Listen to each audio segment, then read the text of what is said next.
উদ্দেশ্যে কিছু কথা শুনে এবং বলার মতো তৌফিক আল্লাহ যেন আমাদের সকলকে দান করে। জোরে বলি আল্লাহুম্মা আমিন। আলহামদুলিল্লাহিল্লাযী জা'আলা আশ-শামসা ওয়াল কমারা বিহুসবান ওয়ান নাজমা ওয়াশ-শাজারা ইয়াসজুদান وفضل زمانا على زمان ما فضله على مكان على مكان ونشهد أن لا إله إلا الله وحده لا شريك له ونشهد أن سيدنا وسندنا وحبيبنا وحبيب ربنا ومولانا محمدا عبده ورسوله الذي أرسله بالحق بشيرا ونذيرا وداعيا إلى الله بإذنه وسراجا منيرا فقد قال الله تبارك وتعالى في كلامه المجيد وفي فرقانه الحميد أعوذ بالله من الشيطان الرجيم بسم الله الرحمن الرحيم أينما تكونوا يدرككم الموت ولو كنتم في بروج مشيدة وقال رسول الله صلى الله عليه وسلم قال إذا مررتم برياج الجنة فارتوا قال ما رياج الجنة وقال تعالى إن الله وملائكته يصلون على النبي يا أيها الذين آمنوا صلوا عليه وسلموا تسليما সকলে মুহাম্মাদের দরুদ শরীফ পাঠ করি। আল্লাহুম্মা সাল্লি আলা মুহাম্মাদিন ওয়া আলা আলি মুহাম্মাদ কামা সাল্লাইতা আলা ইব্রাহিম ওয়া আলা আলি ইব্রাহিম ইন্নাকা হামিদুম মাজিদ। আল্লাহুম্মা বারিক আলা মুহাম্মাদিন ওয়া আলা আলি মুহাম্মাদ كما باركت على إبراهيم وعلى آل إبراهيم إنك حميد مجيد ربي زدني علما رب اشرح لي صدري ويسر لي أمري واحلل عقدة من لساني يفقهوا قولي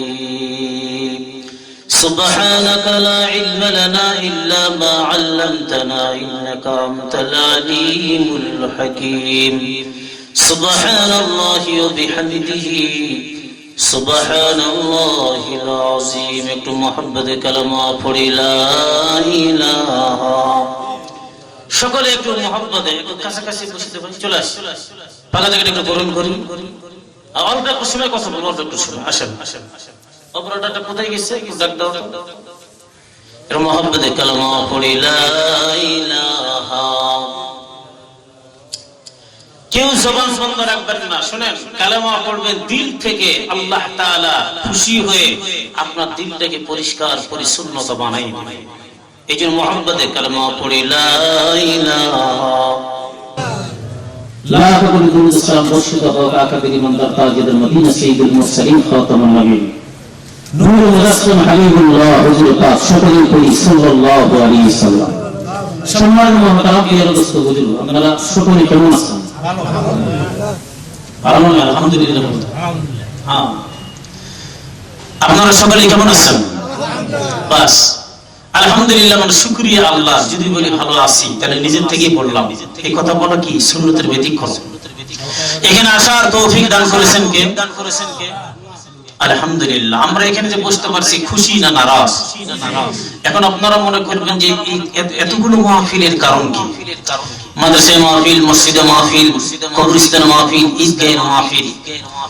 আসলে মানুষ যত কোরআন এবং হাদিসের কথাগুলো শুনবে, আল্লাহ তাআলা তাদের দিলটা তত জিন্দা করে দিবে। জোরে কোন সুবহানাল্লাহ, আরেকবার জোরে কোন সুবহানাল্লাহ। সম্মানিত ভাইরা আমার, আমাদের এলাকার মধ্যে অসংখ্য কবরস্থান আছে না না আছে? জোরে কোন। কার মা নাই, বাবা নাই, আপনি আমি এই জায়গার মধ্যে বসে আছি, মাইকের সাউন্ডটা চলে যাচ্ছে কবরস্থান পর্যন্ত। যাচ্ছে কিনা বলেন? যাচ্ছে কিনা বলেন? এর মুমিন সভাপতি সব বসা,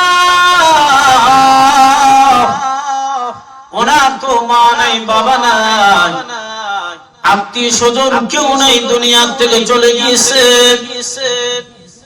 তবে তারা কবর থেকে কিছুই চায় না, একটা জিনিস চায়, সন্তানের কাছে, সন্তান আমার জন্য দোয়া কর, তোর দোয়ার বদৌলতি কবরখানা আমার মালিক জান্নাতের বাগান বানিয়ে দিবে।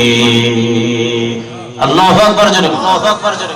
এগুলো আরেকটু ক্লিয়ার করো, আরেকটু ক্লিয়ার করো। কারণ কি? কারণ কি? আপনি আমার তো একটা বাদ দরকার, যে আসলে আমরা কি দিব? সেই মায়ের সম্পদ নিলাম, বাবার সম্পদ নিয়ে, সম্পদওয়ালা, টাকা নিয়ে, টাকাওয়ালা, তবে কবরের মধ্যে কি দিব একটা বার আপনি আমি জানাই নেই। এই যে মাহফিল থেকে কমপক্ষে আখিরি মুনাজাত কমপ্লিট করে যদি একটা আমরা দোয়া করি, এই দোয়াটা আপনার আমার জন্য, আত্মীয় স্বজন, প্রতিবেশী, মা বাবার কবরের মধ্যে আমার মালিক পৌঁছায় দিবে,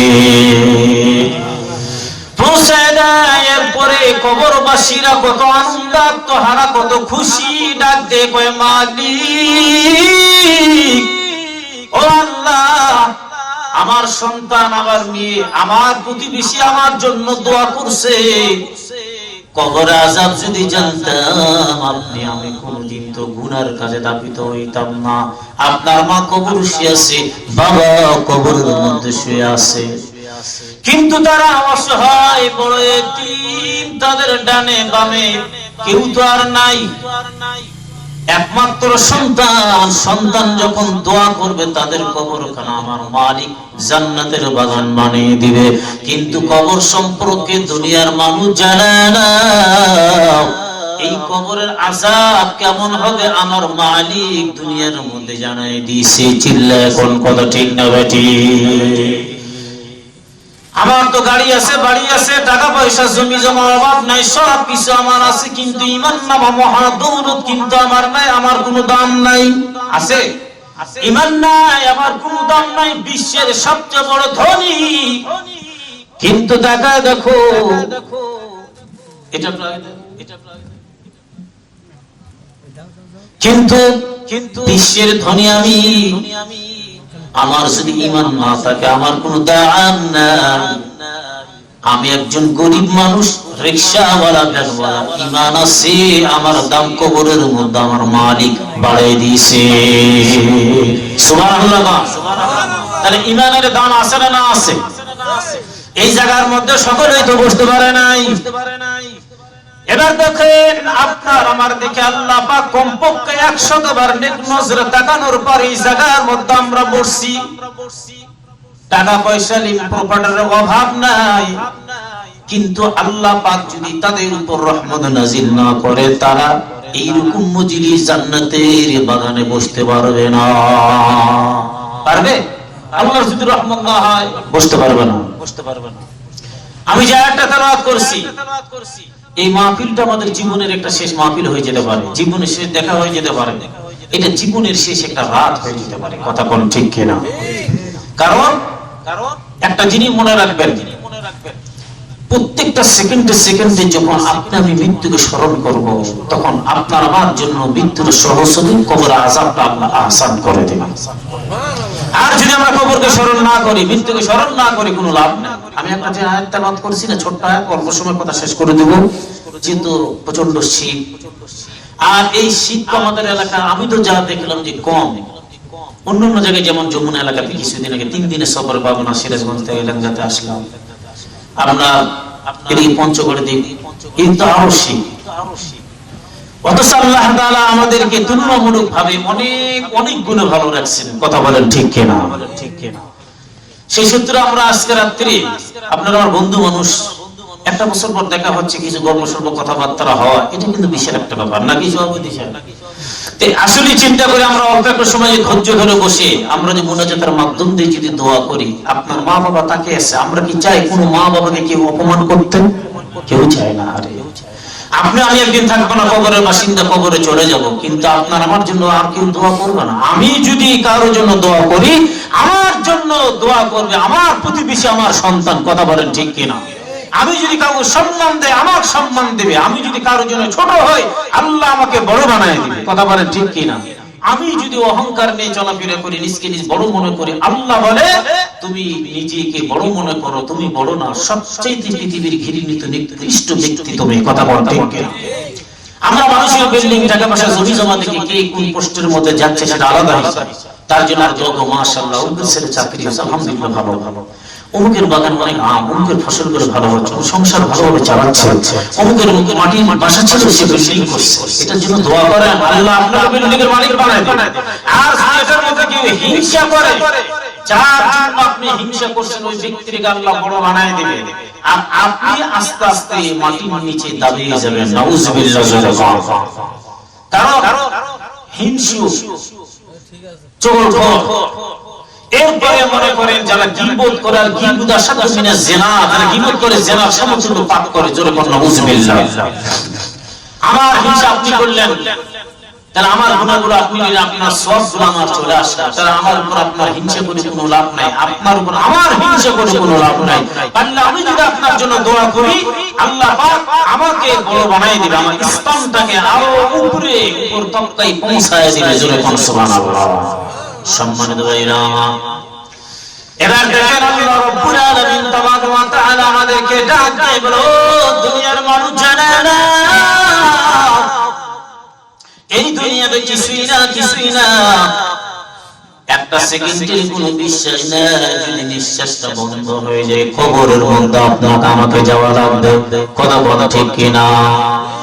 তাহলে আজকে একটা বার চিন্তা ভাবনা করে নিজের মনটারে যদি আমরা একটু বুঝাই দিই, জানা না আমার এই বাসার মধ্যে আমার মা ছিল, বাবা ছিল, কিন্তু আজকে তারা নাই, চলে গেল কবরের মধ্যে। আমার প্রতিবেশী, আমার সঙ্গের সাথী, তারা একসঙ্গে খেলাইতাম, তারা আজকে কেউ নাই, কবরের মধ্যে চলে গেছে। আমি একা একা দুনিয়ার জমিনের মধ্যে আমি বেঁচে আছি।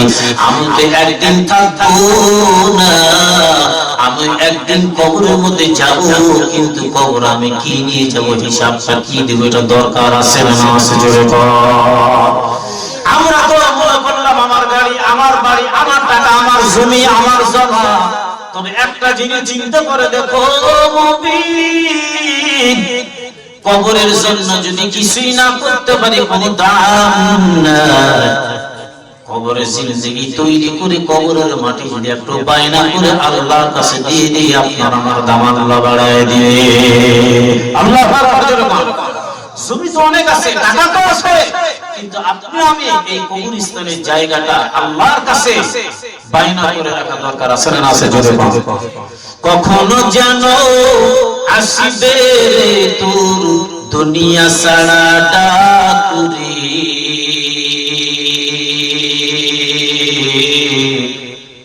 গোরস্থানের একটু মাটি বাইনা করে রাখরে।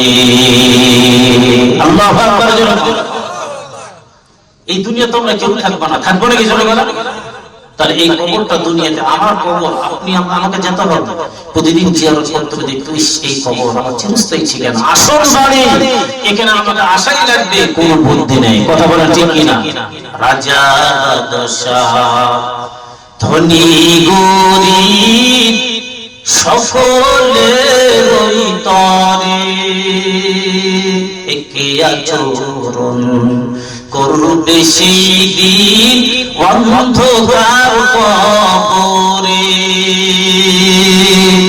কেন এত দম্ভ করো, করো বাহাদুরি, ও মনরে যাইতে আপন বাড়ি। আল্লাহু আকবার। আচ্ছা বলেন তো, আপন বাড়িটা আমাদের কোন জায়গায়? কবর। এই যে পাশে কবরস্থান, আপনার আমার নিঃশ্বাস আছে, দাম আছে, নাম ধরে মানুষ ডাকতেছে।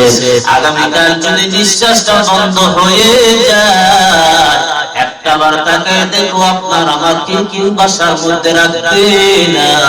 আমার স্ত্রী বড় আপনজন, ছেলে আপনজন, এরা বলবে না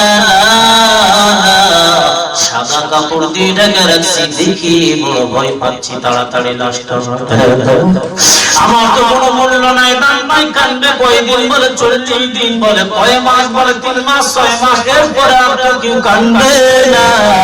এরে মুমিন জানানা জানানা, ওই কবরে আমল নামা নিয়ে আমার মালিক যেন কবরে যাওয়ার তৌফিক দান করে দেয়। জোরে বলুন আল্লাহুম্মা আমিন। ইদ্রিস আলাইহিস সালামকে ছেলের নাম শুনছেন আপনারা? শুনেন নাই? ইদ্রিস নবী দুনিয়ার জমিনের মধ্যে আছে, এমন টাইমের মধ্যে আজরাইল আমিন ডাক দিয়ে বলে, আমার মালিক আল্লাহ, আপনার ইদ্রিস নবী যে কষ্ট করে, ইদ্রিস নবীর সঙ্গে আমার বন্ধুত্ব রিলেশন আমি গড়ে উঠাইতে চাই। আল্লাহ বলে কারণ কি? বলে না না না, এমনিতেই উঠাইবো। বলে যাও, ইদ্রিস নবীর কাছে যায়, বন্ধুত্ব ঠিক রাখার পরে রিলেশন যখন তৈরি হয়ে যায়, এক মুহূর্তের মধ্যে ডাক দিয়ে বলে, ও নবী ইদ্রিস, আপনার সঙ্গে আমার বন্ধুত্ব একটা রিলেশন তৈরি করতে চায়। ইদ্রিস নবী বলল, তুমি তো আজরাইল? বলে হ্যাঁ, তবে একটা শর্ত আমার আছে। বলো কি শর্ত? 1 নাম্বার, আমার জীবনটা কবজ করবা। বলে হ্যাঁ। তাহলে জীবনটা কবজ করে তুমি পুনরায় আমায় ফেরত দিবে কিনা? বলে না, নিশ্চয়ই দিয়ে দিব। 2 নম্বর, জান্নাত আমার ভ্রমণ করা লাগবে। নম্বর 3, জাহান্নামটাও ভ্রমণ করা লাগবে। জোরে কোন আল্লাহু আকবার। তাই তো এবার ইদ্রিস আলাইহিস সালামের সঙ্গে আজরাইলের খুব সম্পর্ক, জীবন কবজ করে আবার ফেরত দিয়ে দিল। এবার বলে জাহান্নামের মধ্যে যাব। জাহান্নামের মধ্যে গিয়েছে, জাহান্নাম ভ্রমণ করার পর এবার জান্নাতের মধ্যে ঢুকছে, জান্নাতটা পুরো জান্নাত ভ্রমণ করে নিয়েছে। এবার বলে, ও আজরাইল, আমি জান্নাতের মধ্যে এমন একটা সুন্দর গাছ দেখলাম, যে গাছের নিচে বসে আমার দিনটা বড় শীতল হয়ে গেল, আনন্দ আত্মহারা, আমার যাইতে মন চায় না। এবার তুমি জান্নাতের গেটে দাঁড়াও, আমি একটু জান্নাত থেকে ভালো ভালো ঘুরে আসি। কথা দিলাম আসবো। এমন মুহূর্তের মধ্যে ইদ্রিস নবী আবার চলে আসলো আসানোর পর। এবার পরে আমি আবার আসতেছি, এমন মুহূর্তের মধ্যে উনি যে গাছের নিচে বসছে আর আসে নাই। মালিকুল মউত বলে, আল্লাহ, তোমার মুরিদি জান্নাতে ঢুকছে, আসলো না, কারণ কেন কি আপনি বলেন না? এবার বলতেছে ইদ্রিস জান্নাতের মধ্যে একবার ঢুকছে, আর তো বের হলো না। কথা দিয়েছিল তোমার সঙ্গে সাক্ষাৎ করছে। বলে হ্যাঁ। ওয়াদা কি রক্ষা করছে? বলে হ্যাঁ। ওয়াদার রহমান ওয়া সাদাকাল মুরসালুন।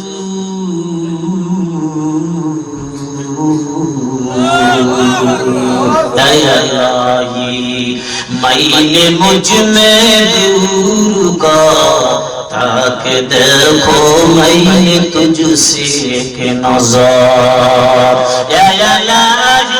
मैंने मुझ में दूर का ताकि देखो मैंने तुझसे एक नजर। अल्लाहु अकबर। है नहीं सुबहान अल्लाहु अकबर। আল্লাহ বলে, তুমি চলে যাও, ইদ্রিস নবীকে আমি লেখা রাখছি, উনি জান্নাতের মেহমান হবে, ঢুকবে আর বের হবে না। তোমার কি মাথা খারাপ? যেই জান্নাতের নাস নিয়ামত সৌন্দর্য দেখে একটা মানুষ যদি ঢোকার কি বের হবে? জোরে কোন বের হবে না। আমার মালিক বলে, আমি লিখে রাখছি, ইদ্রিস নবীর জীবনটা একবার কবজ আবার ফেরত দেওয়া হলে দ্বিতীয়বার আর কবজ হবে না। ইদ্রিস নবীকে আমি আল্লাহ চিরস্থায়ী জান্নাতের মেহমান বানায় দিলাম। জোরে কোন সুবহানাল্লাহ।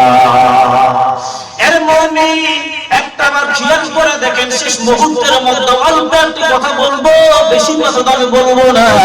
শীতের রাত, আপনার বয়োজ্যেষ্ঠ বাপ বয়সের মানুষ, মুরব্বী মানুষ, শিক্ষিত মানুষ বসে আছেন, বেশি এটা আপনাদের করব না, অল্প সময় কথা বলবো।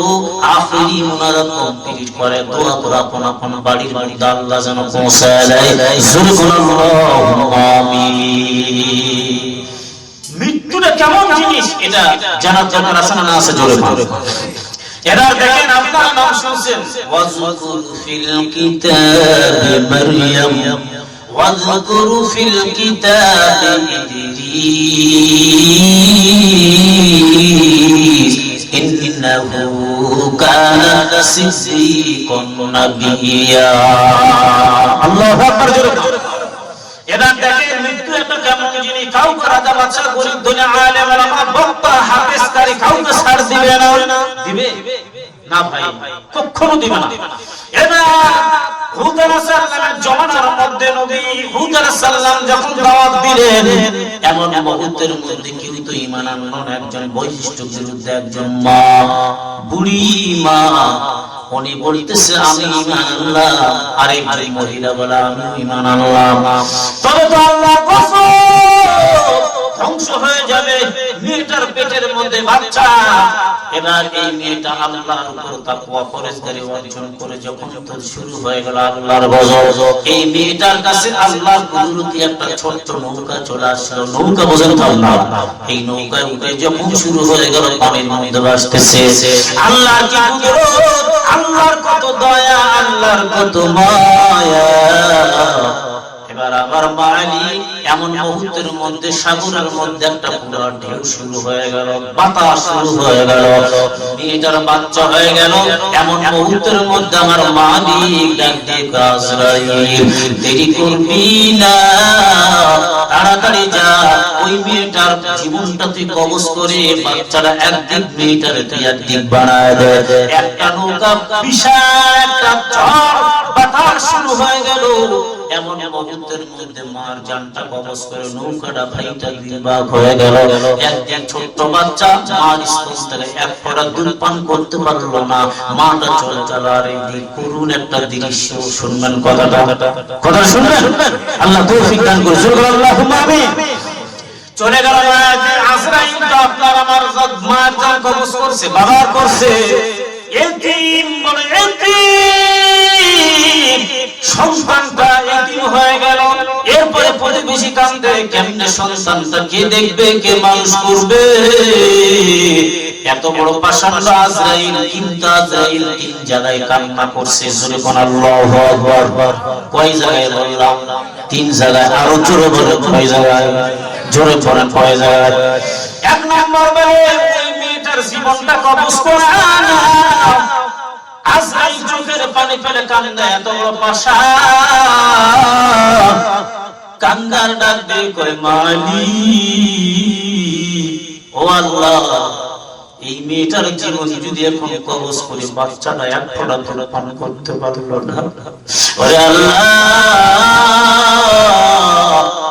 বাচ্চাটা একদিক ভাঙ্গা নৌকার মধ্যে ভাসতে ভাসতে চলে গেল, আর তার মা একদিক চলে গেল। এখন আমি কি করব? আল্লাহ বলে আমি হুকুম করলাম তার মার জীবনটা কবজ করে নিয়ে আসে, জীবন কবজ করে নিয়ে চলে গেল। মা তো আসলে মৃত্যু। এমন মুহূর্তের মধ্যে ভাসতে ভাসতে পুরো শরীর থেকে মাংসগুলো খসে খসে পড়ে পড়ে হাড্ডিগুলো সব শেষ হয়ে যাবে। বাচ্চা তো জীবিত, এই বাচ্চারা লালন পালন কে করবে? আমার আল্লাহ হলো কুদরত ওয়ালা ইজ্জত ওয়ালা রিজিক দাতা। আল্লাহু আকবার। জোরে বল। এই বাচ্চা চলে গেল। যাইতে যাইতে যাইতে যাইতে আমার মুহূর্তের মধ্যে ঠিক নদীর কিনারার মধ্যে বিশাল গহীন জঙ্গল। এই জঙ্গলের মধ্যে একটা বাঘ, তার বাচ্চা মারা গেছে, কিন্তু বাঘটা ছটফট ছটফট করতেছে, পিপাসা লেগেছে অনেক, কিন্তু আসছে পানি খাওয়ার জন্য।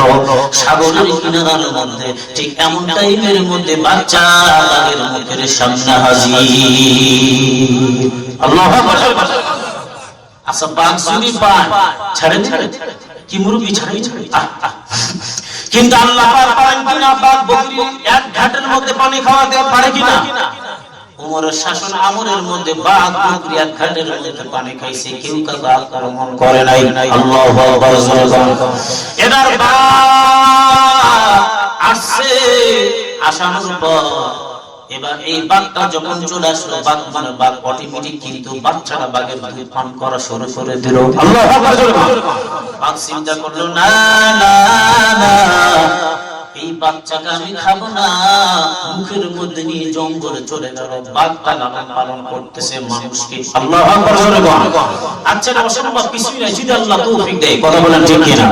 ওয়া তুইজ্জু মান তাশাউ ওয়া তুযিল্লু মান তাশাউ বিয়াদিকাল খায়র ইন্নাকা আলা কুল্লি শাইইন কদির কাদের কুদরত দারি বরকামাল আনতা হাসবি আনতা রব্বি জুল জালাল তুহি কাদের জলিলুল্লাহ জাহাদা বহর হালত হি মেরা নিগাহদার। আল্লাহু আকবার। এবার দেখো মুমিন চিন্তা করে দেখো, এমন মুহূর্তের মধ্যে বাঘের দুধ পান করে বাচ্চারা আস্তে আস্তে বড় হয়ে যায়। এমন মুহূর্তের মধ্যে বাঘটা যেদিকে যায় সন্তান ওইদিকে যায়।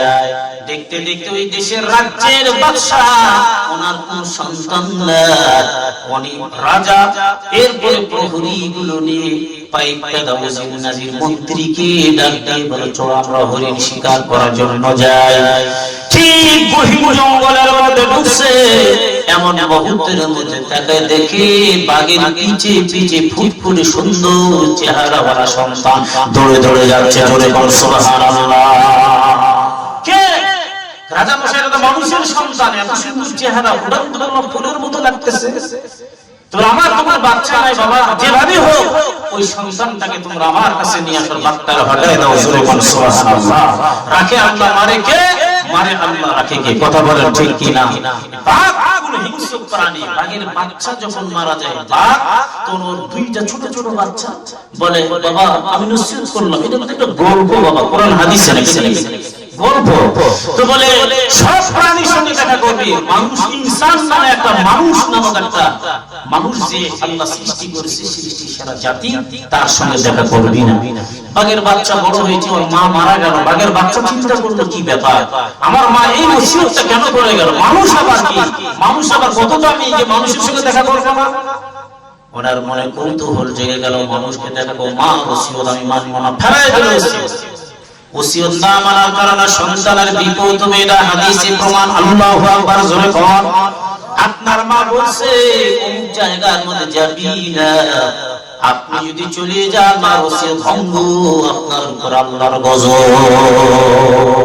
মা বাবার ওসিয়ত ওয়াজিব, আপনাকে মানতে হবে। কিন্তু প্রাণীর কথা ভিন্ন, প্রাণীর কথা বলতেছে না। এমনি চলে গেলে মানুষের সঙ্গে সাক্ষাৎ করার জন্য যায়, দেখে বিশাল মহিষ, বলে আমি মানুষ না, মানুষের খোঁজ করেন বলে হাত চলে গেছে, বলে হাতি, এটাই মানুষ হবে। দেখি হাতি কি দূর থেকে ভয় সালাম, ভাই আসসালামু আলাইকুম, ভালো আছেন? আপনি মানুষ নেই? না না না, আমি তো হাতি ভাই। আপনি যাবেন কোথায়? মানে মানুষের সঙ্গে দেখা করব। হায় হায়, কেন কথা না, খবর পাবেন না। মানুষ যে বদমাইশ কেন? কারে ভাই, আমি এত বড় একটা প্রাণী, আমার উপর সওয়ার হয়ে একদম মেরে পুরো মাথা একবারে সব শেষ করে ফেলে ভাই। কোথায় নাকি ভাই? হ্যাঁ, আরে এই এত বড় প্রাণী, তারে ও বাঘের ধারণা দিয়ে হাতির সাথে মামলা আরো বড় আরো কেন মোটা, এরকম মোটা পড়ছে। যাইতে যাইতে যাইতে যাইতে বলে মানুষের খোঁজ কেমনে পাইবে? একটা লোক খুঁড়ি, বড় একটা মোটা শুকনো খুঁড়ি বলে কুড়াল দিয়ে ফাড়াচ্ছে, চিনতেছে। কুড়াল বলে না, তো বলে এটা কি মানুষ হবে না? তাও কিন্তু ভাই আপনি কি মানুষ? বলে হ্যাঁ, এটাই মানুষ। হ্যাঁ, বাঘের বসানটা তো বাড়ে গেল। ওরে বাবা, এই বডি মানুষ। আর আমার মা বলে মানুষের সঙ্গে দেখা করে, মানুষের কি বুদ্ধি আছে না ব্রেন আছে নাকি মানুষের দাম আছে? ভাই আমার মা ওসিয়ত করে মানুষের সঙ্গে দেখা না করতে, আপনি তো কি একটা ছোট্ট পিঁপড়ার মতো এটা থাবা দিতে আপনি খাই ফেলা করে ভাই। ও না, দেন না আমাকে, এখন মারান না, থামেন, আমার কথা শোনেন। আমার পরিচয় না, আমাকে হেল্প করতে হবে। কি হেল্প? আমি যখন কুড়াল দিয়ে কাঠ ফাড়বো, তখন ভাই আমি গরিব মানুষ, কাঠ ফাড়াই, আমি তো মাথার ঘন্টা না ফের কাঠ ফাড়াই, জঙ্গলে নিজে বিক্রি করে খাই। আপনি একটু পা দিয়ে এখানে হেল্প করতে পারবেন? কটা পা পাই? একটা কয়, একটা নয় কাটা, দুটোই পা দিলাম। মানে একটা ভাব ভঙ্গি বাঘের যে একটা আলাদা হয়ে গেছে। এবার কাঠুরে যখন কুড়াল দাঁড়া করছে, বাঘ দুইটা পা দিচ্ছে, কুড়ালটা উঠেছে, পায়ের অবস্থা কি? ঠিক থাকবে। এবার বাপ ছটফট করার ডাক দিয়ে কয়, ভাই কাঠুরে, আমার মার ওসিয়ত কেন মানলাম না? মানুষের যে তো প্রেম তো বুদ্ধি আমি আগে জানতাম না। ওরে বাবা, ছাড়িয়া দাও। আমার মার ওসিয়ত যদি আমি মানতাম, আমার বিপদটা এই জায়গায় হইতো না। জোরে কোন মারহাবা। এবার বলে না, তোর সিনা যে আমার গুণ আপনার তুই আমারে খায় ফেলাইবি, পিটানি দিয়ে পুরো একবারে শেষ করে ফেলাইছে। আল্লাহু আকবার। মানুষের বুদ্ধি কেমন আর বাকি মানুষের সঙ্গে যাইতে পারবে? এবার রাজার দরবারের মধ্যে ধরা, যেই যেখানে যারা সবরে বসে পড়েন, কেউ দাঁড়িয়ে থাকেন, অল্প সময় শেষ করে দিও ভাই। যুবক ভাইরা চলে আসছে, মুরব্বি বাবা যারা যেই যেখানে বসে পড়ো, দাঁড়িয়ে থেকে কষ্ট বসেন, ডান পাশে বসেন। এবার বলে, ঠিক আছে, সন্তানটার চেহারা বড় সুন্দর। এই সন্তানটাকে নিয়ে রাজার হাতের মধ্যে দিল, পরে বাঘটা তাড়ায় গেলে বলে, তুমি তো মানব বাঘের পিছনে দৌড়ো কেন? এবার নিয়ে যায়, যাওয়ার পর এবার ওই সন্তানটার নাম রাখলেন সাদ্দার। আল্লাহু আকবার। কি নাম মনে রাখবেন? কি নাম? সাদ্দার। আপনারা গল্প শুনছেন, এটা কোরআনে একটা ইতিহাস আছে, হাদিসে একটা ইতিহাস আছে যে সাদ্দার আল্লাহর জান্নাত থেকে এসে ওভারটেক করে নিজের একটা জান্নাত তৈরি করা প্ল্যান করছে, তৈরি করেছিল। এই জান্নাতটা এবার দেখেন অনেকে সব, আমার তো বাচ্চা নাই, আমার বয়স হয়ে গেছে, এই রাজার দায়িত্বটা সিংহাসনে আমি তোকে বসাই দেব, তোর নাম আমি রাখলাম সাদ্দার। আল্লাহু আকবার। এবার বাবা দুনিয়া থেকে চলে গেল, রাজত্ব মালিক সন্তানটা হয়ে গেল, বাবার তো সন্তান নাই, এটাতে পশু। এই সন্তানটা এবার অনেক টাকার মালিক, অভাব নাই। আল্লাহ পাক ওনাকে এত বড় কেরামতে বেরাতে দান করলো, কিন্তু স্বর্ণ মুদ্রা হীরা মানিক কাঞ্চন গুলো নিয়ে তৈরি হয়ে গেল। এমন টাইমের মধ্যে রাজা প্রহরী উজির নাজির নবী থেকে ডাক দিয়ে বলে, তোমরা জান্নাত একটা তৈরি করো। আল্লাহর জান্নাত নেব না, নিজে জান্নাত তৈরি করে নিজের জান্নাতে থাকবো। জোরে বলেন নাউজুবিল্লাহ। আল্লাহ বলে, কত বড় নিমকারাম, কত বড় বেয়াদব, তোর মা মারা গেল সাগরের অতই পানির মাঝখানে, এরপরে তুই তো চলে গেলি, তো তোমার যেতে পারতি, কিন্তু আমি আল্লাহ তোরে রহম করে দয়া করে বাগের দুধ পান করা আমি তোর বড় বানাইলাম, বাদশাহী দান করলাম, তুই আমার জান্নাত নিবি না? এমন মুহূর্তের মধ্যে অনেক বছর ধরে জান্নাত তৈরি করছে, করানোর পর নিজের সিংহাসনটা তৈরি করছে সুন্দর। এমন মুহূর্তের মধ্যে সিংহাসন তৈরি করার পর ছোট্ট একটা পাথর, এই পাথরটা দেখতে তেমন ভালো না, ওই জায়গাটা একটু গ্যাপ করে, পাথরটা কই পাইবো? ঢোল দিয়ে দিল, যেই জায়গার মধ্যে পাথর পাইবা নিয়ে সে পাথরটা সেটিং করার ব্যবস্থা। লোকজন বলে, বাদশা নেবে পাথর কোথায় পাবে? একজন খুঁজতে, একটা বিধবা মহিলা, তার স্বামী নাই, পৃথিবীতে কেউ নাই, তার একটা মাত্র কন্যা সন্তান, তাকে নিয়ে জীবন যাপন করে, তার তো কেউ নাই। বাদশা বলে, চলো দেখি তো তার কাছে পাথরটা পাওয়া যাইবে কিনা। এবার যা দেখে, ঠিক এই পাথর পাইছি, বলে এটা আমি তোমার মূল্য দিব। বলে না, তোমার নাম কি? বলে সাদ্দার। বলে তোমার আল্লাহ অভিশাপ, তোর মতো